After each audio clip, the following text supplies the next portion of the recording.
Mobsters and Mob S, this is the Mac coming at you live, giving you the update. You know, when a motherfucker get behind enemy lines, these Wahoopies will get their hands on you. They don't want to let a motherfucker go. Trust me on that. It is a difficult fight, but the law is on my side. So, with all that said, even though the law is on my side, you know, I understand politics, and I know that all of the celebrities and motherfuckers that know me, you know what I mean, to be sharing this shit, man, y'all gotta step up and say something.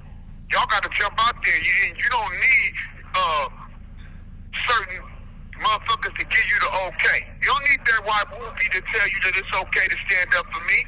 Stand up. Don't wait. You know, because I've been on hold 16 years, 9 months. You know, this 17-piece right here.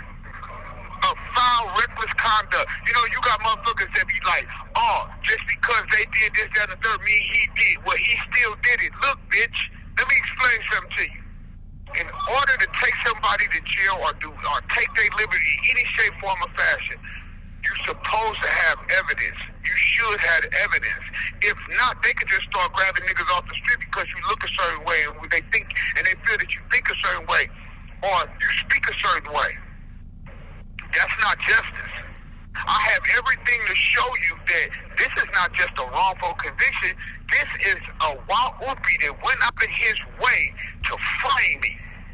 Because everything he did is foul. There is no ifs, ands, or buts about that. You read the transcript, the entire transcript shows you from trial that it was bullshit. And then when you do this Brady, and not even the Brady, let us go back to Stuart Hanlon and Tim Finnegan. Those are the appeal attorneys. Stuart Hanlon admitted that he lied to me. I lied. He said he lied to me. I hired him representing me. He said he lied to me. The judge didn't care nothing about that. Tim Finnegan is not an attorney. We know that. That came out. Nothing was done about that. How reckless do we get? There's more. The prosecutor is on the stand. The prosecutor brought Antoine Cantrell across state and county lines and allowed Antoine Cantrell to testify under Antoine Mouton. No officer of the court correct the record. They allowed him to do that. The prosecutor is at court talking about in the year 2020, the state of Nevada allowed you to be who you want to be. So if you want to use an alias name, you can use the alias name. In 2006, 7, 8, 9, 10, 11, 12, 13, 14, 15, 16, 17, 18, 19, it was perjury. And I still don't believe nothing that comes out of that Wahoopi mouth. He will lie so fast. He won't even give you the correct time. If it's 9:15, that bitch gonna say it's 10:30. I'm telling you who you're dealing with and what you're dealing with. And even though that is on the record, they'll sit there and they'll get him a way out. They'll allow this man to be reckless and disrespectful to judicial protocol. He has none of that. So when I look at this, I'm going, okay, I'm ready for the fight though. You know what I mean? I'm Pawpaw made. Ain't none of this was harder than my grandfather. My grandfather was hard on me. I was raised from a man that was born in 1913. Big Mama was born in 1919. They didn't play none of them games. They had 10 kids. And what I'm telling you about all 10 of them, they didn't have no criminal records and none of that because Pawpaw killed them. I'm just letting you know. And he did not give me a break. My mother died when I was a baby. My father never showed his face. My grandfather was hard on me like Chinese arithmetic. I'm talking about he was hard. He didn't play no games.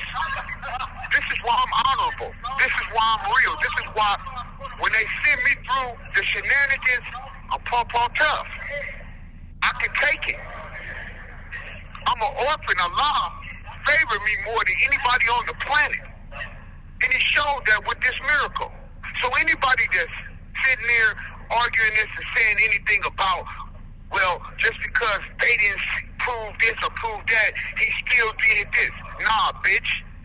Don't be saying things like that, because this could be you or somebody you care about that they did the same thing too. And it bothers me, it aggravates me that black folks or any folk is still that gullible and naive to even allow that conduct to take place. To sit there and say, well, just because he didn't prove it don't mean he didn't do it. Yeah, it does. It means exactly that. I didn't have nothing to do with none of that. So don't sit there and allow this man to conduct himself so with these barbaric proceedings, because that's what it is. And they'll do it to any black and brown person that come down here. This is dangerous. What they said in their conduct was that we'll take your lawyer, and not only will we take the lawyer that you hired, we will put your attorney on the stand. And if that don't work, we're going to allow a lawyer that's a non-attorney to do your appeal. And we're not going to correct that either. Even if the lawyer that you originally hired, that hired him, say, I lied to my client. Oh, that's not a big deal. I'm a nigga. It's unconstitutional to be a nigga anyway. So we can do that to him. This is why it's a blessing that this Instagram, this social media is a blessing, because people get to see this shit. You know, you never know what legal mind this might spark. You know, what organization gonna jump up and jump in? Because this shit is so disrespectful. I'm being held captive. Every day that I'm in here is illegal. So a slow justice is an injustice. When you sit back and you just wait and you go, there's nothing to wait for. Everything was presented right there. There's nothing to wait for. My rights have been trampled upon. Period. There's no other way to look at this. If I was a Wawupi, if I was a white boy, ain't no way in the world I'd be right here right now. How? Ain't no way that's gonna happen. And for those that want to know, Wawupi mean white man in Swahili. That's white boy. That's white people, I should say. That's what Wawupi mean. So you gotta know that they play games like this, and this is foul. Ain't no way I should be up in here. Don't tell me don't complain. Don't tell me don't say nothing over social media. Don't tell me to just sit there, be quiet, and we're going to hurry up and be slow. For what? What type of shit is that? I mean, come on. Whatever you're going to do it. You know, I always expect the worst because I done seen it. Nothing surprises me. But I want to see this. I can't wait to see this. And trust me, I'm looking forward to the worst shit. I can assure you that. So, you know, even like I tell my daughter, you got to just, you know, I always tell her, I say, look, baby, they still, no matter how much evidence I have, they still give me a foul ruling. Just be ready for that. The fight don't stop there. But you got to be ready for that. You know? So, again, I'm on the right side of it. And because I'm on the right side of it, I'm thankful for the record that was made at the Brady, because that's the thing about these evidentiary hearings. They don't want to give them to you. Because once the record reflects, everything was found. There's no gun, there's no DNA. As a matter of fact, they haven't even given me the DNA report. I knew that from California that the DNA analysis was non-conclusive, that it had nothing to do with me. But you get this man up here talking about the DNA was burned up. Nah, bitch, you ran my DNA because DNA was under the victim's nails. Didn't have nothing to do with me, but you hear that report. That's one of the most egregious Brady violations. Because you can't argue with DNA. DNA is 99.999. There is nothing better than that but 100%. what we know 100%, that Antoine Cantrell was in Fulton County, Georgia from November the 28th to December the 7th. He could not have been where he said he was December the 5th. The entire case is built on Antoine Cantrell's testimony.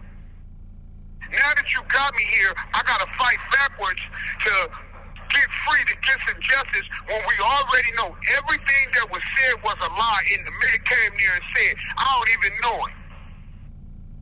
And we know that because he didn't grow up in Fillmore. When he said that he did, he was double talking.